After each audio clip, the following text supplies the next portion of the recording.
নে কর এবার।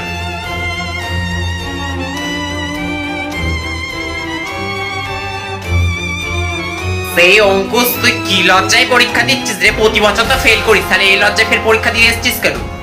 এবারে ফেল করলে দেখ আমি তোকে পুরো পৃথিবীর স্কুল দিয়ে টিসি দিতে পার, কোনো স্কুলে তোকে ভর্তি নেবে না। দেখ এবার আমি কি করি, তুই ফেল করবি। এই আমার টক করে খাতে টাইম শেষ হয়ে গেছে। এ কি অঙ্কুশ, আমি তো দেখতে পাচ্ছি তুই সব ভুল লিখেছিস। শুধু ভুল ভাল লিখবে তো কেন পরীক্ষা দিতে এসেছিস?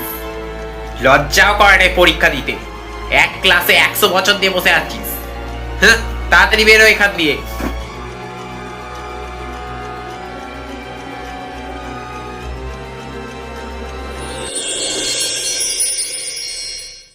আজকে স্কুলের রেজাল্ট, আমি রেজাল্ট আনতে চলে যাই।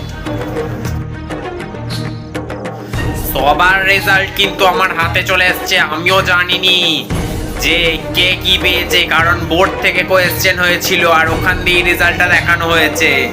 সেই জন্য এখনই সবাইকে দেখবো যে কে কি পেয়েছে। আর অঙ্কুশ, তুই কি করতে এসেছিস? তুই তো ফেলই করিস, ফেরে এসেছিস তুই কি করতে? রেজাল্ট দেখবি?